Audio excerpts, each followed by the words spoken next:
Hello, today I'm going to go over again the Worldwide Church of God.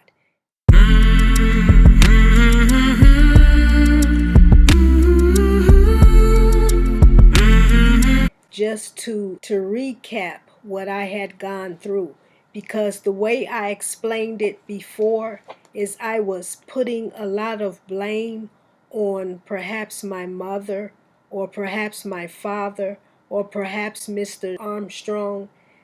And I was not intending to do that. What I was trying to do was trace my mentality during this time that I was going through this. And of course, while I was younger, I didn't know what my mentality was.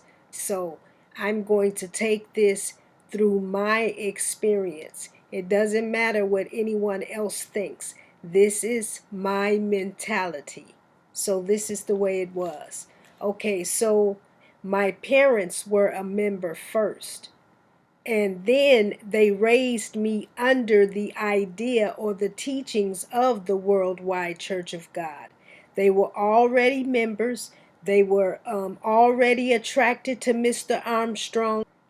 My parents were the type of parents that really ran their household. They took charge. Their children, all of us, answered, yes, ma'am, no, ma'am, no, sir, yes, sir. We got disciplined. We didn't do what we wanted to do in my parents' house. It just wasn't happening. My parents didn't beat us. They did not beat us, but they were stern on their correction. I don't know what happened to them, but that was their marriage. It didn't make it. So, but the way I was affected at that time was my mother and my father, my parents, both of them left the church at that time. They left the church, and so I think I was around 12 years old or something like that. So I was caught somewhere in between when their marriage broke up. My mother was actually devastated because of that divorce. She weighed in on a lot to do with that divorce, and it tore her up. It really did. And I had to watch that. And that wasn't a very pleasant sight to watch. And so my mother, when she started going back to the church, I was well over 18. By that time, I had already had developed some habits. At that time, I had smoked. I was smoking. I was drinking. I was doing a lot of things that I guess I was introduced to, hanging around friends or whatever, whatever. That was something that was just on me. But this is again dealing with my mentality and where I was. Now, before my parents broke up, I didn't know what the feast days meant. I didn't know what the Day of Unleavened Bread meant, what the Day of Atonement meant. At that time, I just, whatever we stopped doing at that time, I just stopped doing. And so we did. We halted a lot of the activities that we used to do. And so my sin was accumulating and accumulating within me because I did not know that you go once a year, even in the Worldwide Church of God, you go once a year and at least get your sins forgiven one time for the year. But I didn't know anything about that. So I just I don't know what you want to call that. Maybe I don't know. But anyway, my sins just kept accumulating and accumulating and accumulating. There was never any relief for my sins. There was not like a starting over, the way that the Worldwide Church of God has taught us. And I mean, if you've ever been doing something wrong, and you know that that goes against your account, eventually all of that is going to come to a head eventually. And so that's what I thought that I didn't have any chance of receiving any mercy, because again, I wasn't taught how to get rid of our, we would have been learning this, my brothers and siblings and I guess we would have been learning this had we stayed in the Worldwide Church of God. Then we would have been learning some of those things that we were not taught some of those. So anyway, here we are. I get pregnant when I'm 18 years old, and the guy asked me to marry them, even though I did know that we weren't equally yoked. You know what I mean? So I knew that he didn't have a upbringing the way that I had, and so I figured that we were unequally yoked. We were always told about this. And so anyway, that's what I did. And it really turned out so horribly for me. The only reason why I was getting married was to cover up my shame. And so we got married and we moved to California.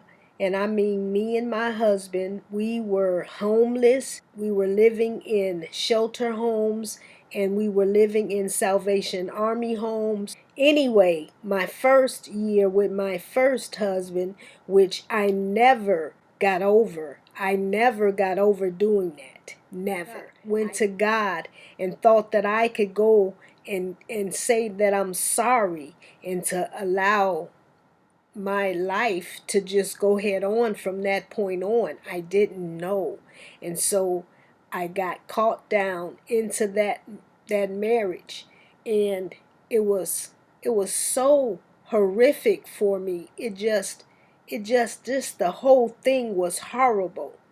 And my husband eventually left me and my son out there, and he had to come back here to Chicago.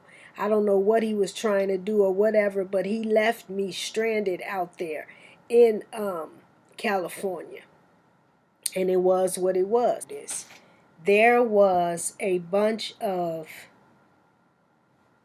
things that happened to me from the age of 12 all the way to 36. And I'm not going to glorify the devil by going through all of these different acts. But just to be up here mentioning this, and no, I'm not. Because I'm not going to glorify the devil like that. Because what happened was, because I did not know that the feast days and the Day of Atonement was meant for me to utilize and to take heed to that, in order to get my sins forgiven, at least according to the Worldwide Church of God at that time. That's what I thought. Now, I can say that during all this time, during all the time that my parents were away from, I was grown by then. By 18 and older, I'm grown. So I'm running my house the way I'm running my house, and I'm pretty much running my house the way my parents ran my house. Not according to going to church on Saturday or whatever, but as far as discipline, I ran my house like my parents ran my house. That's just the way it was. But in between that time that I had been just accumulating and accumulating and accumulating and accumulating sin, I came to the end of myself. And finally, by the time I got around to my second husband, and he was like a sweetheart. He wasn't like my first husband was. He was really a sweetheart. And it was then that I understood that there was something wrong with me. I was just as hardcore. I was just as adamant to set my mind at that and always defend that which I've known. And I've done that all my life. I've done that. I've done that, not celebrating Christmas, because I still didn't do that. Not eating pork, I still didn't do that. I didn't go to church on Saturday, but I was still keeping up all the other days, and I wasn't observing the feast days and everything, but I was not eating pork. I was not going to the doctor. There were certain things that I just wasn't doing. So finally, when I came to the end of myself, and I got to the point where I couldn't do this anymore. There were certain attributes, there were certain characteristics that was coming out of me that I didn't understand, that I just didn't get. And it was that accumulation of sin. And if that meant that I had to go back to the Worldwide Church of God, I would have done that. I would have done that if that was what God told me to do. I would have done that because I was through with me. I had spent all of those years doing things that I wanted to do when I wanted to do it. It had gotten so bad that it wasn't just about, like I'm saying, it's not just about me being hard-headed. It was about me just accumulating all of these sins. It was about that. It was about that. That's what it was about. And so when I went up to God, and I remember my husband was at the table eating his food, and he just literally dropped his fork within his in his plate, and he just placed his hands on his head. And I knew at that point, I just said, you know what? This is just it. And I started going down the stairs. And as I was going down the stairs, I was just like, shut up. You have nothing else to say. Shut up. And I was talking to that mind who I knew was talking to me all that time. I said, you're not giving me no more advice. Just shut up. You have nothing to say to me ever again about nothing. Because everything that I know that mind has ever told me, my mind, everything that my mind has ever told me had to do with carnality, had to do with you're nothing, had to do with this man you with is nothing, your children are nothing, your whole life is nothing. It just has all of these negative connotations, and I just had enough. So when I went downstairs and I had asked God to give me some kind of peace, I was just asking for peace. My mind was too much. I didn't want to hear nothing else from me, period. Just shut up. You don't have nothing else to say. And that's when I cried up to God, and I was like, God, please help me. If you don't help me, where am I going to go? What am I going to do? And I really meant that. God, help me.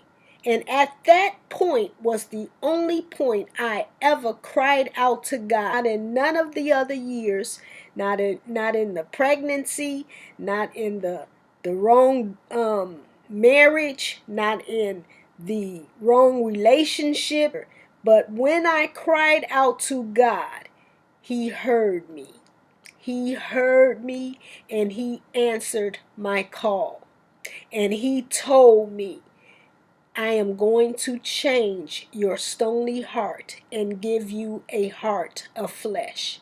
And from that time on, I was dedicated to understanding what God was going to do with me next. What were you going to do with me next? Now, I didn't know what He was going to tell me. I didn't know whether He was going to tell me to go to church, find you a church and go to, the Worldwide Church of God, find you an offshoot or whatever.